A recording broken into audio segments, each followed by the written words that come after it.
Octobre 2025. J'ai reçu un lien d'un collègue d'Arabie Saoudite. Sans explication, juste le lien. Quand je l'ai ouvert, mon monde s'est arrêté. Je m'appelle Sylvia, je suis archéologue depuis 40 ans, et ce que j'ai vu dans ces images a détruit tout ce que je croyais vrai. Ils ont essayé de garder ça enterré pendant 50 000 ans, mais maintenant vous allez voir. C'étaient des images satellites. 337 structures qui n'auraient pas dû exister. D'après tous les livres d'histoire que j'ai lus dans ma vie, c'était impossible. Avez-vous déjà ressenti ce moment où le sol disparaît sous vos pieds, quand vous réalisez que quelque chose en quoi vous avez cru toute votre vie était un mensonge? C'est exactement ce que j'ai ressenti ce jour-là. Parce que ces structures n'étaient pas n'importe où. Elles se trouvaient dans le désert d'Arabie Saoudite, près de Riyad. Et le plus choquant, elles ont 50 000 ans. 50 000 ans. Laissez ça pénétrer votre esprit une seconde. 50 000 ans. On m'a enseigné, comme on nous l'a tous enseigné, que la civilisation humaine a commencé il y a environ 6 000 ans. L'écriture, les premières villes, l'agriculture. Tout ça, il y a 6 000 ans. Et maintenant? Maintenant, on me dit qu'il existe des structures organisées, intentionnelles, construites il y a 50 000 ans? Mon cœur battait la chamade. Mes mains tremblaient pendant que j'agrandissais les images. Et plus je regardais, plus je réalisais. Ce n'était pas un hasard. Ce n'était pas un phénomène naturel. Ces structures avaient des motifs. Elles avaient de la géométrie. Elles avaient un but. J'ai appelé mon collègue immédiatement. Ma voix tremblait. J'ai demandé « C'est réel? Ça a été confirmé ?» Et il m'a dit quelque chose qui m'a donné des frissons. « Sylvia, ils le savaient depuis des années. Mais ce n'est que maintenant qu'ils ont décidé de publier. Ils le savaient. Depuis des années. Et ils ne nous l'ont pas dit. Comprenez-vous ce que ça signifie? Ça signifie qu'il y a des connaissances retenues. Il y a de l'histoire cachée. Il y a la vérité qui est manipulée. Pendant des décennies, j'ai consacré ma vie à l'archéologie. J'ai cru aux livres, aux théories acceptées, au consensus scientifique. J'ai défendu ce consensus. Et maintenant? Maintenant, j'étais face à une preuve qui détruisait tout ça. Les premières images que j'ai vues montraient d'énormes structures. Des méga-structures. Ce n'étaient pas de petits amas de pierres ni des formations naturelles qu'on pourrait confondre avec quelque chose fait par des humains. Non. C'étaient des murs, des plateformes, des complexes entiers. La structure numéro 1 faisait plus de 100 mètres. Des murs parfaitement alignés, des angles précis, construites par des humains qui, soi-disant, savaient à peine fabriquer des outils en pierre. Et ce n'est pas tout. La structure numéro 2 se trouvait exactement à 3 km de la première. Et la structure numéro 3? 3 km de plus. Un motif, une séquence délibérée. Ce n'est pas une coïncidence, c'est de la planification. J'ai passé la nuit à analyser chaque détail. Mesure, angle. Il est devenu évident. Ça a été fait par une civilisation avancée qui ne devrait pas exister. On nous a appris qu'il y a 50 000 ans, nous vivions dans des grottes.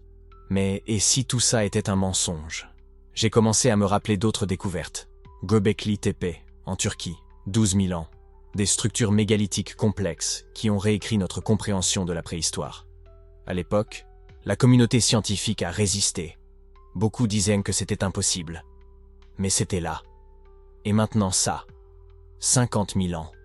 4 fois plus ancien que Göbekli Tepe. Plus j'y pensais, plus je devenais furieuse.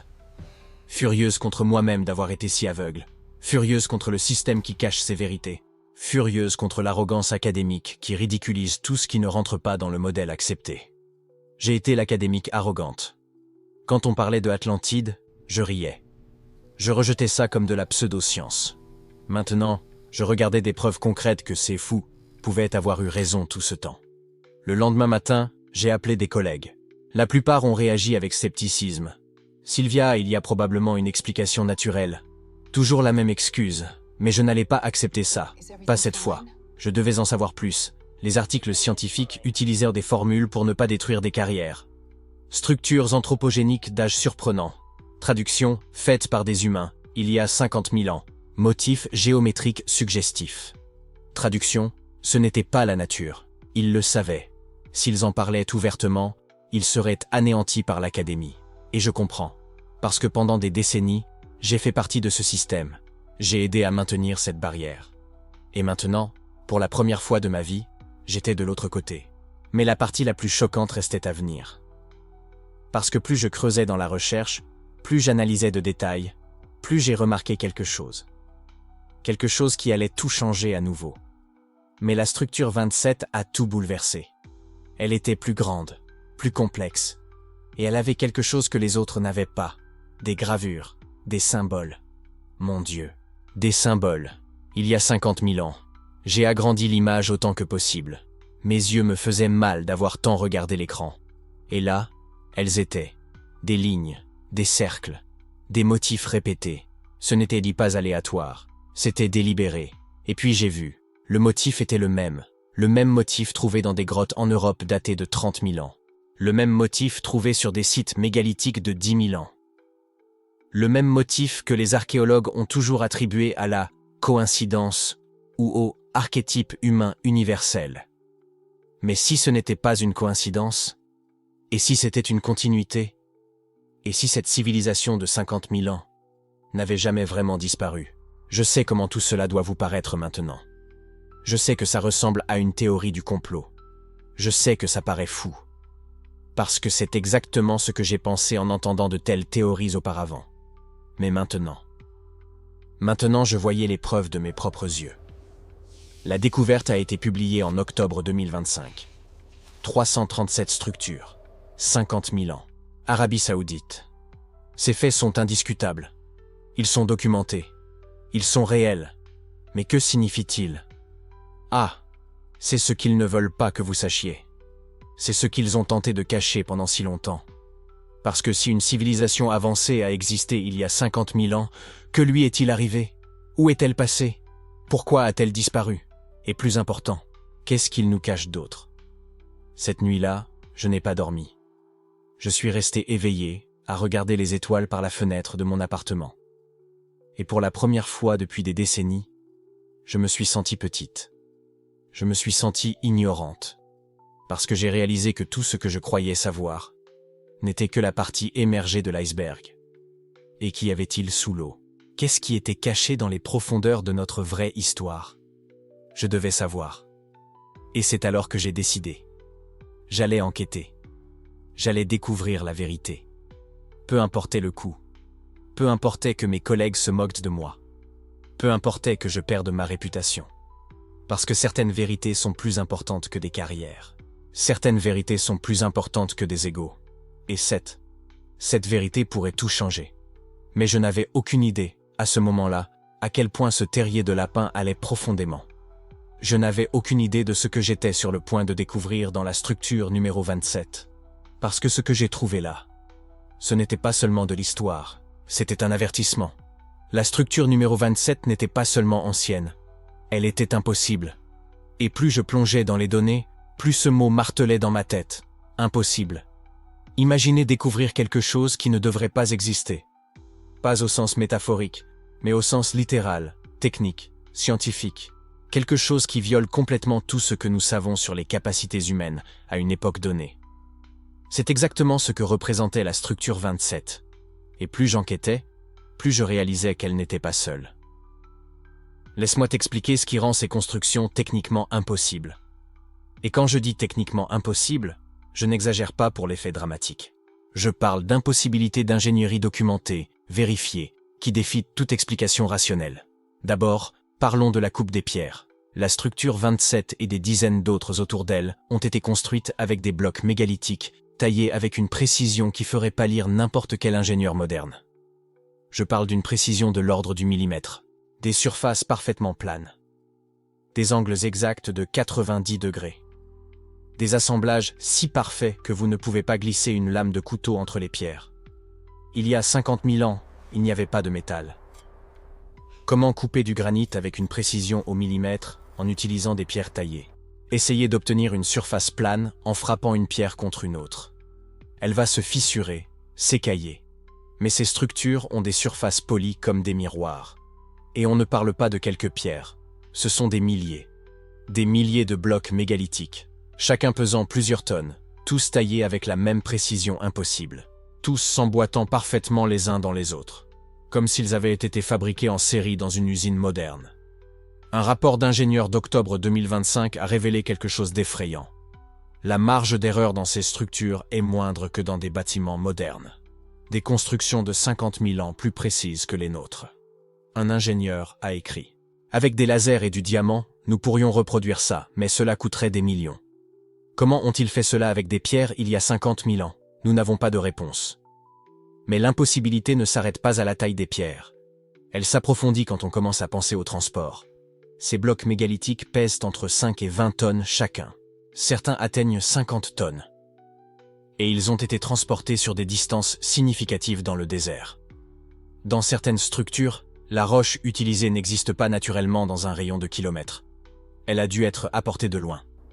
Maintenant, réfléchis avec moi. Selon la chronologie officielle, il y a 50 000 ans, il n'existait pas la roue. La roue n'a été inventée qu'autour de 3500 ans avant J.C. Donc on parle d'une période 45 000 ans avant l'invention de la roue.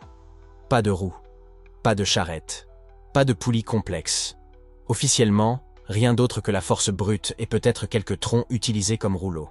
Des expériences modernes ont tenté de reproduire le transport de mégalithes en n'utilisant que des techniques primitives.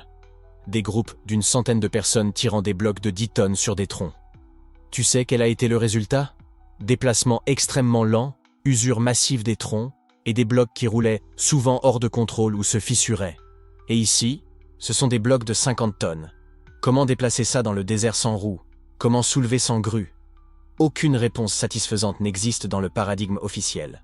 Mais attends, parce que l'impossibilité atteint un niveau complètement différent quand tu examines les connaissances astronomiques incorporées dans ces structures.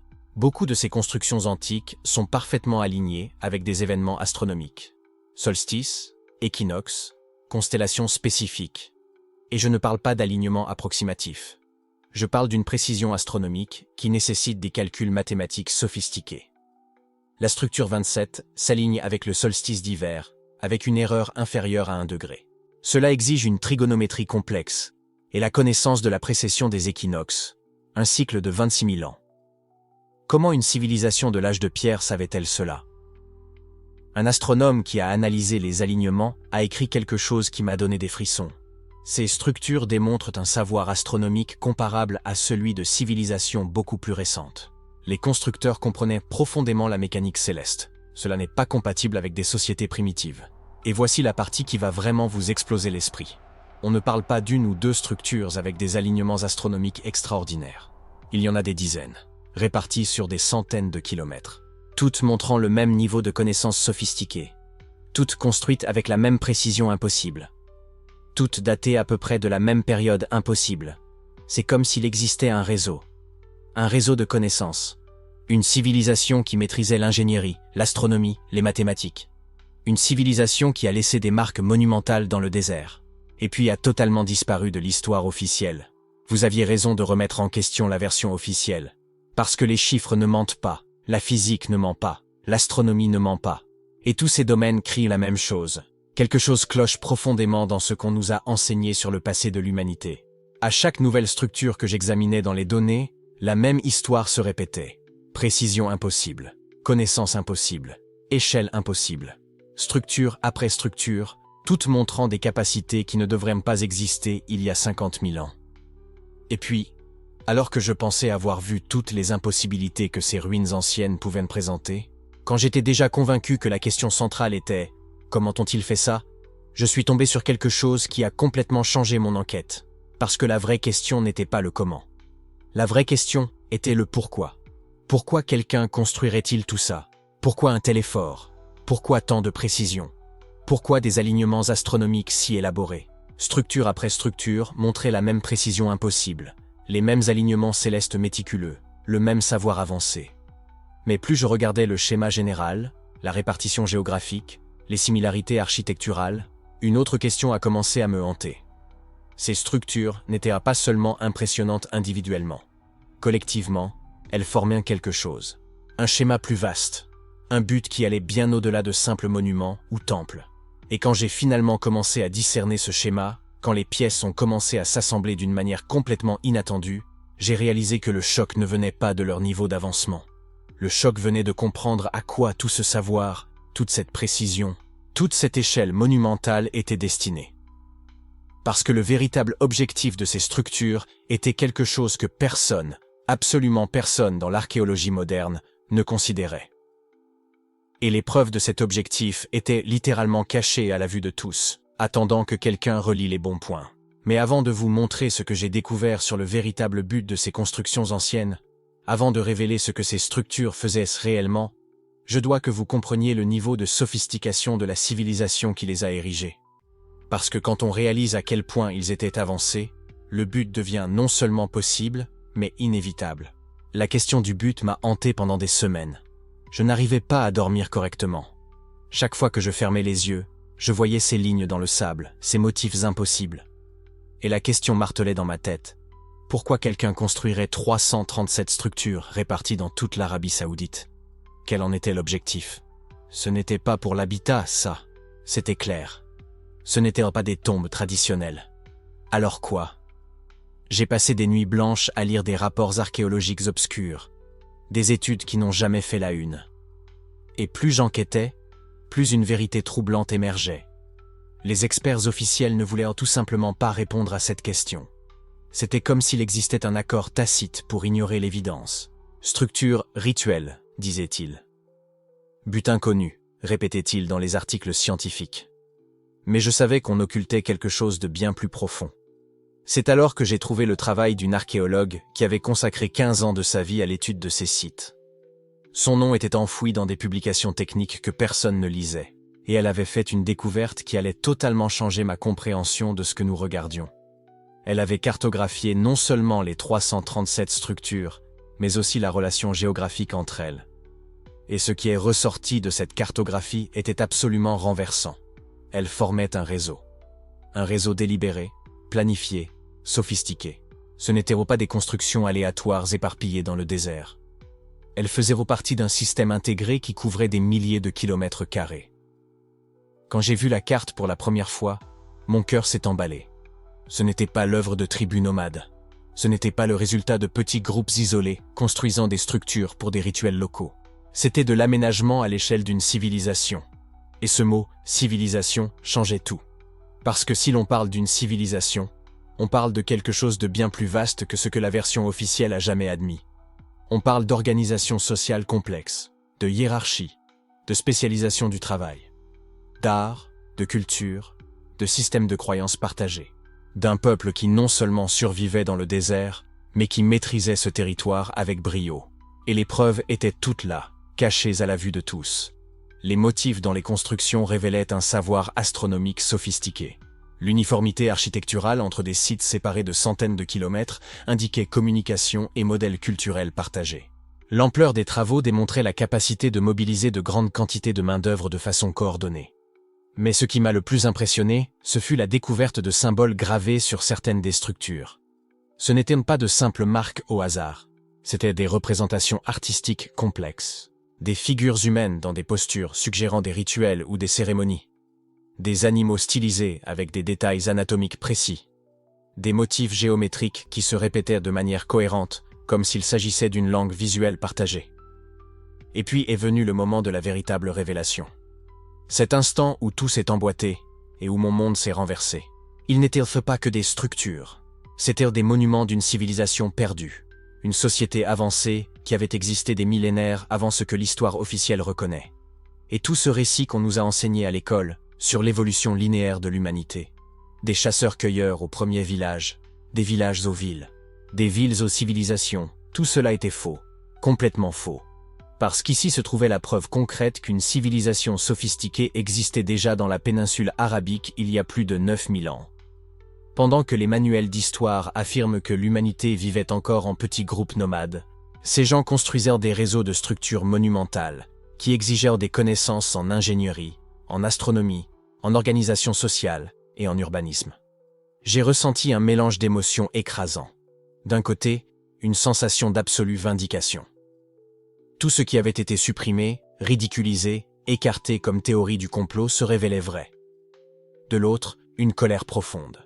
Combien de décennies de recherche ont été gaspillées parce que des universitaires refusaient d'envisager cette possibilité?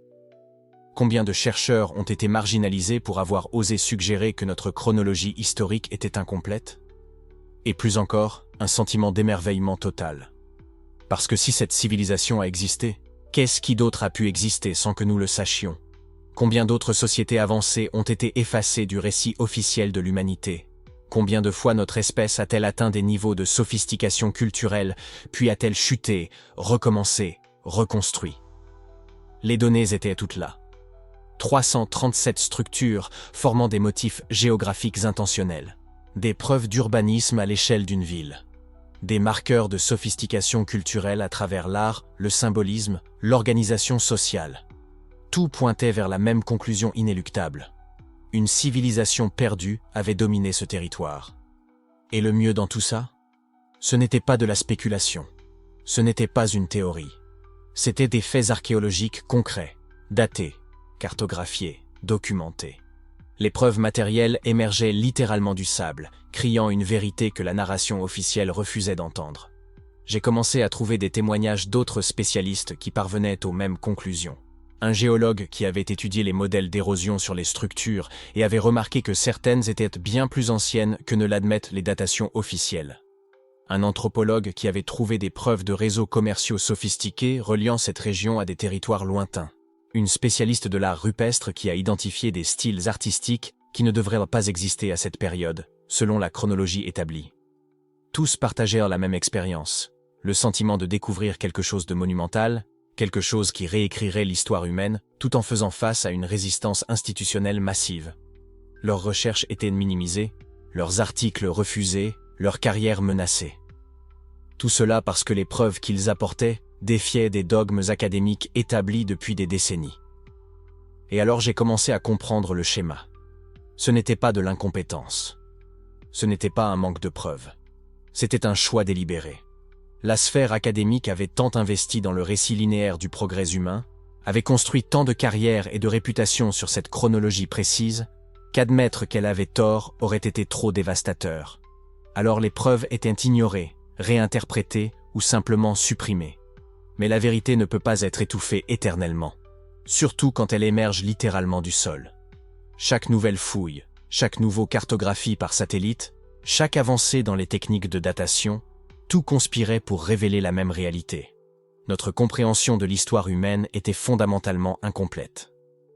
Et cette civilisation perdue dans la péninsule arabique n'était que la partie émergée de l'iceberg. Parce que si une société aussi sophistiquée a existé là-bas, combien d'autres ont existé dans des lieux que nous n'avons pas encore explorés correctement? Combien sont encore enterrés, attendant de réécrire tout ce que nous pensions savoir de nos ancêtres? La sensation était à la fois libératrice et troublante. Libératrice parce que, enfin, la vérité émergeait, validant des décennies de recherches marginalisées. Troublante parce que si nous nous étions autant trompés sur cela, sur quoi d'autre nous trompons-nous?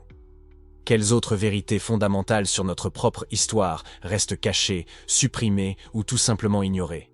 Et à ce moment-là, en regardant la carte des 337 structures formant leur réseau impossible à travers le désert, j'ai senti que je touchais à quelque chose de bien plus grand qu'une simple correction archéologique.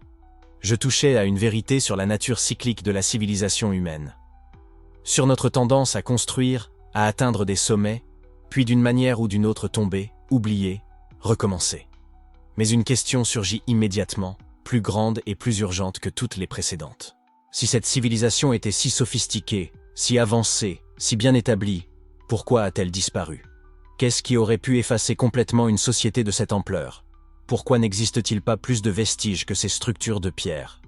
Et quand j'ai commencé à enquêter sur cette question, quand j'ai commencé à chercher des réponses sur ce qui avait causé l'effondrement de cette civilisation perdue, je me suis confronté à des preuves de quelque chose d'encore plus troublant. Quelque chose qui s'est produit il y a approximativement 12 000 ans. Un événement tellement catastrophique qu'il aurait complètement réécrit la face de la Terre. Et cette découverte allait tout changer à nouveau. Et c'est exactement ce qui s'est passé il y a 12 000 ans. Quelque chose de catastrophique. Quelque chose de si puissant qu'il a effacé des civilisations entières de la face de la Terre. Et j'ai passé des années à enquêter sur cela, tu sais. Des années à lire des recherches que personne ne veut divulguer, à converser avec des géologues qui ont peur de parler ouvertement, à analyser des preuves que l'Académie préfère ignorer. Et plus j'approfondissais, plus c'était terrifiant. Laisse-moi te raconter ce que j'ai découvert. En octobre 2025, une équipe de chercheurs a publié des données géologiques sur les sites de l'Arabie Saoudite, et ce qu'ils ont trouvé était troublant. Des couches de sédiments indiquant une rupture géologique massive. Nous ne parlons pas d'une inondation commune ou d'une sécheresse prolongée. Nous parlons de marqueurs qui n'apparaissent que lorsque quelque chose de véritablement apocalyptique se produit. Des couches de cendres volcaniques mélangées à des preuves d'inondations catastrophiques. Des roches déplacées à des kilomètres de leur origine. Des strates géologiques complètement inversées, comme si la Terre elle-même avait été secouée et renversée. Les géologues qui ont étudié ces sites sont restés silencieux pendant des mois. Parce que ce qu'ils ont vu ne correspondait pas à la narration officielle. Ils ont trouvé des preuves que ces structures monumentales, ces cercles de pierre parfaitement alignés avec les étoiles, avaient été abandonnés soudainement. Il n'y a pas eu de déclin graduel. Il n'y a pas eu de migration lente. C'était instantané. Comme si, d'un jour à l'autre, une civilisation entière avait simplement disparu. Et sais-tu ce qui est plus intriguant? Ce modèle se répète dans tous les 337 sites cartographiés dans la région. Tous montrent les mêmes signes d'abandon soudain. Tous ont les mêmes couches géologiques perturbées. Comme si un événement unique avait affecté toute cette région au même moment. Mais qu'est-ce qui pourrait causer quelque chose comme ça? La réponse se cache dans les couches de glace du Groenland. Les scientifiques qui étudient les carottes de glace, ces longs cylindres forés dans la glace ancienne qui conservent l'histoire climatique de la planète, ont découvert quelque chose d'extraordinaire. Il y a exactement 12 800 ans, la température de la Terre a chuté de manière dramatique. Nous parlons d'une baisse de jusqu'à 15 degrés Celsius dans certaines régions, en l'espace de décennies, peut-être même en l'espace d'années. Ce n'est pas un changement climatique normal, c'est un effondrement climatique catastrophique. Et puis, 1200 ans plus tard, la température a remonté, aussi rapidement qu'elle avait chuté. Ce que les scientifiques appellent la fin du Dryas récent. Mais qu'a causé cette oscillation extrême? Qu'est-ce qui pourrait faire entrer la Terre dans une ère glaciaire soudaine et puis la faire sortir avec la même vitesse? La communauté scientifique mainstream va te dire que c'était un processus naturel. Des cycles climatiques, des variations de l'orbite terrestre, des changements dans les courants océaniques. Et oui, ces facteurs existent. Mais ils n'expliquent pas la vitesse. Ils n'expliquent pas la synchronisation mondiale. Ils n'expliquent pas pourquoi les civilisations avancées autour du monde se sont toutes effondrées au même moment. Voici ce qu'ils ne veulent pas que tu saches. Il existe une hypothèse, une théorie qui a été supprimée pendant des décennies, qui suggère qu'un impact cosmique a frappé la Terre il y a environ 12 800 ans. Peut-être une comète, peut-être des fragments d'astéroïdes, quelque chose de suffisamment grand pour causer des explosions atmosphériques massives, des incendies mondiaux, des tsunamis dévastateurs et un hiver d'impact qui a plongé la planète dans une ère glaciaire soudaine. Les preuves, des couches de nanodiamants trouvées sur des sites archéologiques autour du monde, datées précisément de cette période. Les nanodiamants ne se forment que sous pression et chaleur extrême, comme celles causées par des impacts cosmiques. Des microsphérules magnétiques, également datées de la même époque, qui n'apparaissent que lorsque des roches sont vaporisées par des événements de haute énergie. Des couches de carbone noir, indiquant des incendies massifs et simultanés sur différents continents. Mais l'Académie a supprimé cela aussi. Pourquoi? Parce que d'accepter cette théorie signifierait admettre que l'histoire humaine qu'on nous a enseignée est incomplète. Cela signifierait reconnaître que des civilisations avancées ont existé bien avant ce que nous croyons possible. Et cela ébranle les fondations de tout ce que l'archéologie traditionnelle a construit. Pense avec moi. Ces 337 structures en Arabie Saoudite n'ont pas été construites par des nomades primitifs. Elles exigent une connaissance astronomique sophistiquée. Elles exigent une planification à long terme. Elles exigent une coordination sociale complexe. Elles exigent des mathématiques avancées. Et tout cela existait il y a plus de 12 000 ans, au sommet d'une civilisation qui maîtrisait des technologies que nous ne comprenons peut-être pas entièrement. Et puis est venue la catastrophe. Imagine la scène. Ces gens, avec toute leur connaissance, avec toute leur sagesse accumulée, regardant le ciel et voyant quelque chose qu'ils n'avaient jamais vu auparavant. Des boules de feu traversant l'horizon, des explosions illuminant la nuit comme si c'était le jour, le ciel devenant noir de fumée et de cendres, la température chutant, les récoltes mourant, les rivières gélant, la civilisation qui a pris des millénaires à construire s'effondrant en l'espace de quelques années. Et que ont-ils fait? Ce que toute civilisation intelligente ferait. Ils ont essayé de préserver le savoir. Ils ont essayé de laisser des indices. Ils ont essayé de garantir que, Si l'humanité survivait, elle pouvait se reconstruire. Ils ont codifié leur savoir en pierre, en monuments, en alignements astronomiques qui résisteraient au temps, parce que la pierre ne brûle pas. La pierre ne pourrit pas. La pierre traverse les airs. Et c'est pourquoi nous trouvons ces structures gigantesques partout dans le monde. Ce ne sont pas seulement des temples. Ce ne sont pas seulement des observatoires. Ce sont des capsules temporelles. Ce sont des bibliothèques en pierre. Ce sont des messages d'une civilisation perdue pour une civilisation future.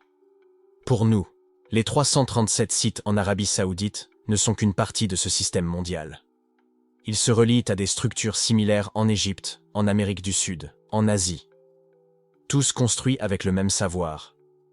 Tous alignés sur les mêmes étoiles. Tous racontant la même histoire.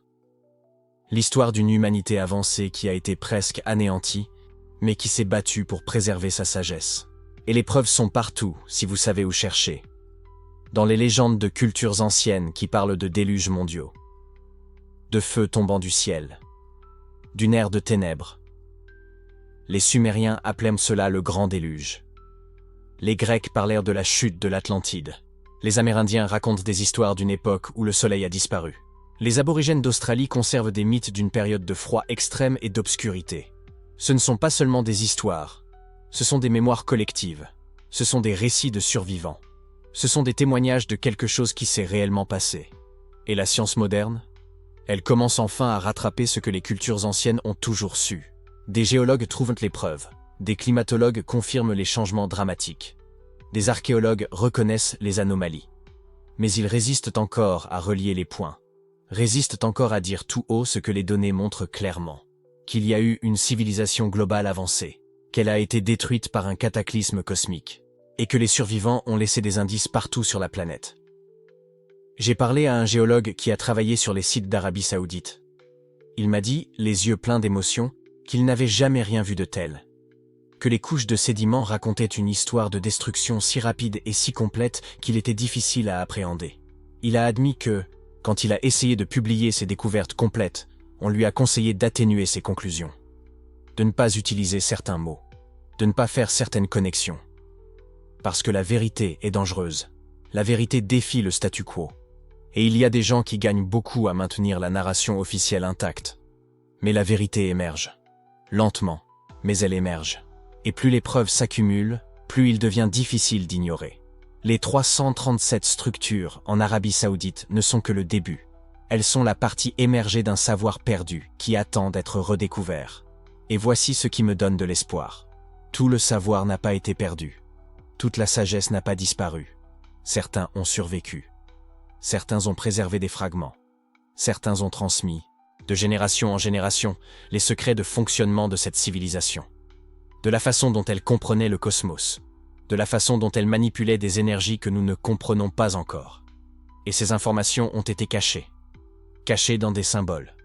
Cachées dans des traditions ésotériques. Cachées dans des lieux sacrés autour du monde. Attendant le bon moment pour être révélé. Et ce moment arrive. Parce que les preuves deviennent impossibles à nier.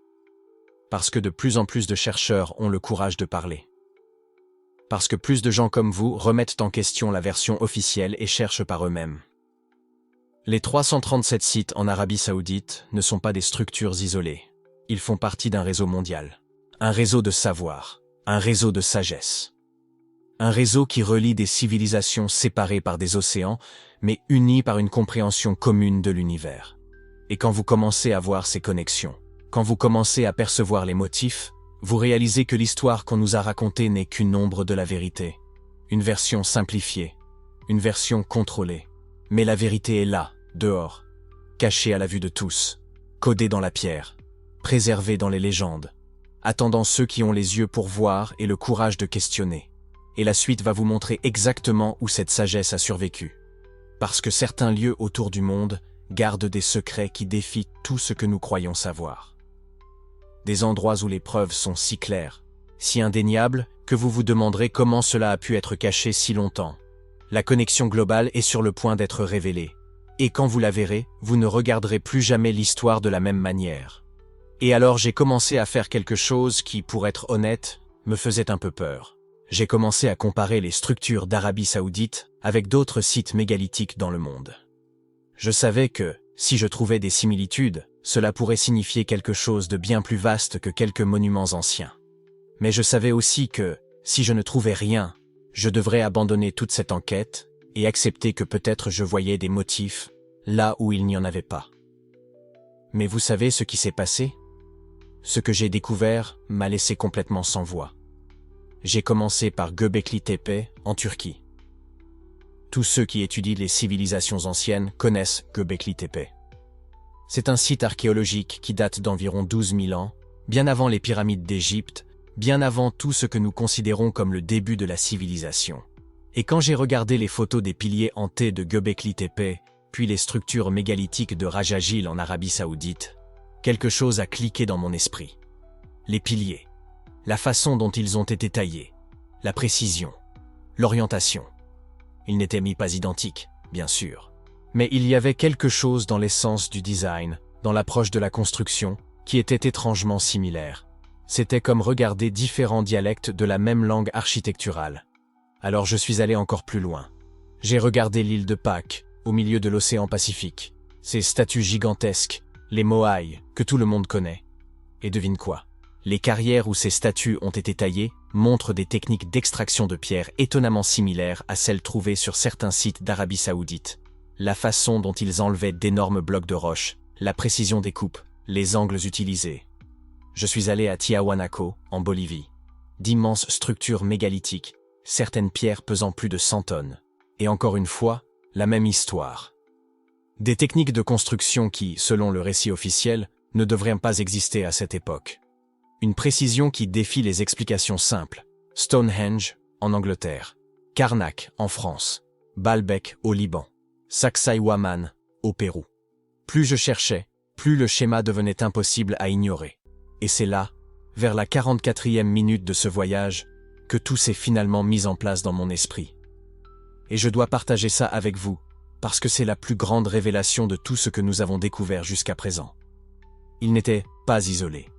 Ces civilisations anciennes, ces constructeurs mégalithiques, ces maîtres de l'astronomie et de l'ingénierie, ils n'étaient pas des groupes séparés, développant des savoirs indépendamment dans des coins différents du monde. C'était un réseau mondial, une civilisation globale connectée qui existait bien avant ce que notre histoire officielle reconnaît. Laisse-moi te montrer ce que j'ai découvert. En octobre 2025, des chercheurs ont commencé à cartographier les 337 sites mégalithiques d'Arabie Saoudite et à les comparer avec d'autres sites autour du monde. Et ce qu'ils ont trouvé est absolument extraordinaire. D'abord, les similitudes architecturales n'étaient pas superficielles.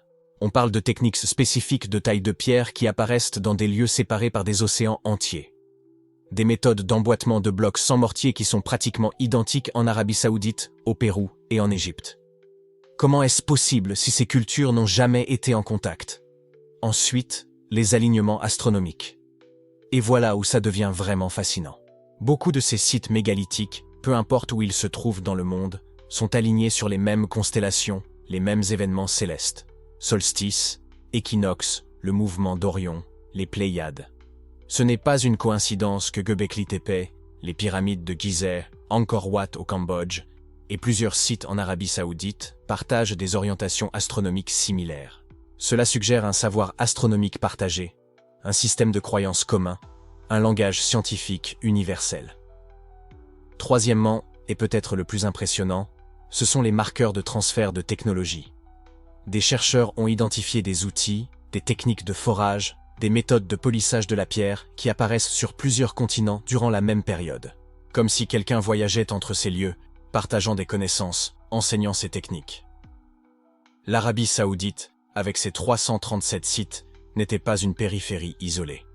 C'était un hub, un point de connexion dans ce réseau mondial ancien.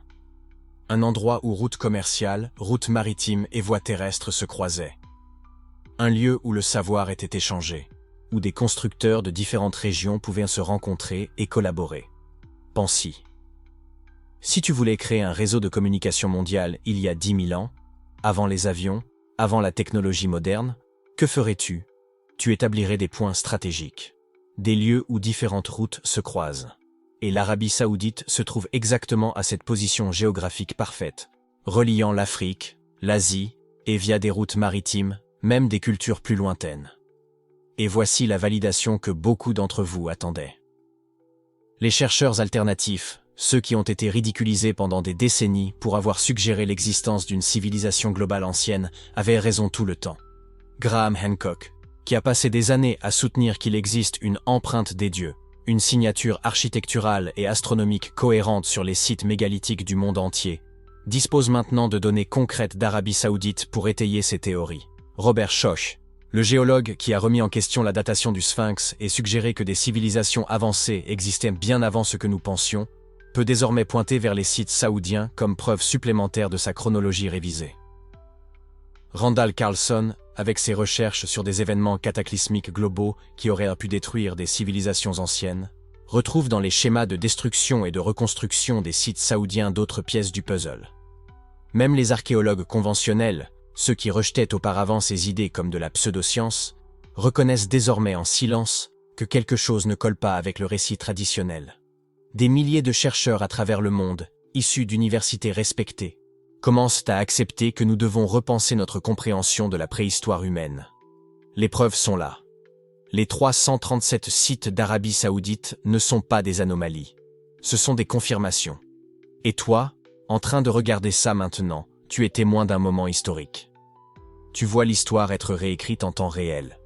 Cette impression que tu as toujours eue, qu'on nous a enseigné une version incomplète de notre histoire, qu'il y avait quelque chose de plus, quelque chose de plus grand qui nous a été caché. Cette impression était correcte. Tu n'étais pas fou de te poser des questions. Tu n'étais pas paranoïaque de te méfier du récit officiel. Ton intuition te guidait vers la vérité. Parce que la vérité est la suivante. Nos ancêtres étaient en bien plus avancés, bien plus connectés, bien plus sophistiqués que ce qu'on nous a jamais dit. Ils ont construit un réseau mondial de connaissances qui couvrait des continents. Ils partageaient la science, l'astronomie, l'ingénierie, à une échelle que nous commençons seulement à comprendre. Et quand je regarde toutes ces connexions, tous ces sites mégalithiques disséminés autour du globe comme des nœuds d'un immense réseau neural planétaire, une question me ronge. Si cette civilisation globale ancienne possédait tant de savoir, tant de technologie, tant de sagesse, que lui est-il arrivé? Pourquoi tout cela a-t-il été perdu? Et plus important, qu'est-il arrivé à leur connaissance? Parce que s'ils ont réellement existé, s'ils ont construit tout cela, s'ils ont partagé cette sagesse à travers océans et continents, alors quelque part, d'une manière ou d'une autre, ce savoir a dû survivre. Il a dû être préservé. Transmis à travers les âges, peut-être sous des formes que nous ne reconnaissons pas encore complètement. Et voilà la question qui m'empêche de dormir. Si ce savoir a survécu, s'il a été préservé et transmis à travers les générations, à travers les cultures, à travers les millénaires, alors quelle est notre responsabilité vis-à-vis de lui? Parce que nous ne découvrons pas seulement une histoire ancienne. Nous redécouvrons une sagesse qui peut être cruciale pour notre avenir. Nous nous reconnectons à un héritage humain qui transcende les nations, les religions, les frontières modernes. Et peut-être, juste peut-être, la raison pour laquelle vous avez été si attiré par ce sujet, la raison pour laquelle quelque chose en vous a vibré quand vous avez commencé à remettre en question la version officielle, c'est que, à un niveau profond, vous reconnaissez cet héritage. Vous ressentez cette connexion avec quelque chose de plus grand, de plus ancien, quelque chose qui est codé dans la mémoire collective de l'humanité. La vérité ne concerne pas seulement des pierres anciennes ou des constructions impressionnantes. La vérité concerne qui nous sommes, d'où nous venons, et ce dont nous sommes capables d'accomplir quand nous travaillons ensemble, quand nous partageons le savoir, quand nous transcendons les divisions artificielles qui nous séparent. Et cette vérité, cette compréhension profonde de notre interconnexion globale, de notre héritage partagé, de notre capacité ancestrale à la grandeur. Cette vérité est notre responsabilité de la préserver. Ce savoir a failli mourir avec eux. Ces civilisations avancées qui maîtrisaient des technologies que nous ne comprenons pas encore, qui ont construit 337 structures impossibles autour du monde, qui ont laissé un héritage si évident qu'il a fallu l'étouffer activement pendant des décennies. Nous avons failli tout perdre. Et vous savez ce qui me hante toutes les nuits quand je passe en revue ces preuves? La responsabilité. Parce que maintenant que nous savons, maintenant que nous avons vu de nos propres yeux, nous ne pouvons tout simplement pas nous rendormir. Nous ne pouvons pas faire comme si nous n'avions pas vu les blocs de 1200 tonnes parfaitement alignés à Baalbek. Nous ne pouvons pas ignorer les couloirs souterrains de 50 km en Turquie. Nous ne pouvons pas oublier qu'en octobre 2025, l'Arabie Saoudite a révélé au monde des structures qui n'auraient pas dû exister. Et cette responsabilité n'est pas seulement la mienne. Elle est la nôtre. De chaque personne qui regarde ceci maintenant. De chaque personne qui a senti ce frisson en découvrant qu'on nous a menti sur qui nous sommes réellement. Parce que la vérité est celle-ci. Ce savoir a survécu malgré toutes les probabilités. Et maintenant, c'est à nous d'assurer qu'il ne soit plus jamais enterré. Mais voici ce qui est absolument fascinant. Même malgré toute la suppression, même après des décennies de ridicule et de censure universitaire, ce savoir n'est jamais vraiment mort. Il a survécu. Fragmenté, parfois déformé, mais il a survécu. Dans les traditions orales des peuples autochtones, à travers le monde, qui ont toujours parlé des ancêtres qui ont bâti les grandes pierres, dans les textes sacrés qui mentionnent des civilisations antérieures dotées de technologies divines, dans les légendes persistantes sur l'Atlantide, la Lémurie, des continents perdus. Tout cela était vrai. Les gens appelaient ça de la mythologie. Nous appelons maintenant ça de l'histoire supprimée. Et vous savez ce qui a changé? La vitesse de la redécouverte. Ces 5 dernières années, plus de preuves ont été révélées que dans les 50 années précédentes réunies. La découverte en Arabie Saoudite en octobre 2025 a été le point de bascule. Soudain, des archéologues mainstream qui ont passé leur carrière à ridiculiser ces idées doivent admettre, peut-être, juste peut-être, l'histoire humaine est bien plus ancienne et bien plus sophistiquée que nous le pensions. Des chercheurs alternatifs qui ont été marginalisés pendant des décennies voient leur travail reconnu. Graham Hancock, qui a été ridiculisé pendant des années, est désormais appelé à des consultations officielles. Randall Carlson, qui insistait sur les preuves géologiques du déluge, voit ses théories testées dans des laboratoires universitaires. Et le public? Le public s'éveille à une vitesse exponentielle. Et voici ce que je veux que vous compreniez.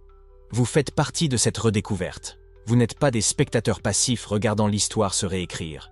Vous êtes des participants actifs. Chaque fois que vous partagez cette information, vous brisez le monopole du savoir. Chaque fois que vous remettez en question la narration officielle, vous ouvrez un espace pour que la vérité émerge. Chaque fois que vous refusez d'accepter que nos ancêtres étaient morts primitifs, vous honorez leur héritage. Vous avez de l'agence. Vous avez du pouvoir. Et dans un monde où l'information est contrôlée par quelques-uns, l'acte de chercher la vérité est révolutionnaire. Je sais que ça paraît trop grand. Je sais que ça fait peur. Croyez-moi, je l'ai ressenti aussi. Quand j'ai commencé cette investigation, je pensais juste explorer des anomalies intéressantes. Je n'imaginais pas que j'allais déterrer des preuves d'une conspiration du savoir qui dure depuis 50 000 ans. Je n'imaginais pas que j'allais devoir affronter le fait que tout ce qu'on m'a enseigné sur l'histoire humaine était fondamentalement faux. Et je n'imaginais pas que je découvrirais une communauté entière de chercheurs de vérité qui refusent d'accepter des mensonges confortables. Mais nous y sommes. Et vous savez ce que j'ai découvert? Que la vérité, aussi inconfortable soit-elle, est libératrice. Parce que quand on connaît la vérité sur d'où nous venons, sur ce que nos ancêtres ont accompli, sur le potentiel réel de l'humanité, on ne se sent plus jamais petit. On se sent connecté à quelque chose de bien plus grand. Et cette connexion, ce sentiment de faire partie de quelque chose d'extraordinaire, c'est ce qu'ils ont essayé de nous enlever. Parce qu'une humanité qui connaît son véritable potentiel n'est pas facile à contrôler. Une humanité qui sait que nous avons déjà construit des civilisations globales avancées ne va pas accepter d'être traitée comme primitive. Une humanité qui comprend que nous avons été capables de déplacer des blocs de 1200 tonnes avec une précision millimétrique ne va pas croire que nous sommes incapables de résoudre les problèmes du monde moderne. Nous sommes des descendants de géants, pas en stature physique, mais en réalisation. Nos ancêtres ont regardé des montagnes et ont décidé de les sculpter. Ils ont regardé le ciel et cartographié les étoiles avec une précision que nous ne savons reproduire qu'avec des ordinateurs. Ils ont regardé vers l'avenir et laissé des monuments qui survivraient des dizaines de milliers d'années. Et nous avons hérité de cela. Cet ADN d'innovation, d'ambition, de refus d'accepter des limites. Il est en nous. Il a toujours été là. Il suffisait de s'en souvenir. Et maintenant, souvenez-vous. Sentez ça. Sentez la validation de savoir que, au fond, vous avez toujours su qu'il y avait plus dans l'histoire que ce qu'on nous a raconté. Sentez la fierté de faire partie de cette redécouverte. Sentez l'appartenance à une communauté mondiale de personnes qui refusent de vivre dans l'ignorance. et sentez le but, parce que maintenant que vous savez, vous avez une mission. Répandre cette vérité, protéger ce savoir, faire en sorte qu'il ne soit plus jamais enterré. Récapitulons ce que nous avons découvert ensemble dans ce voyage.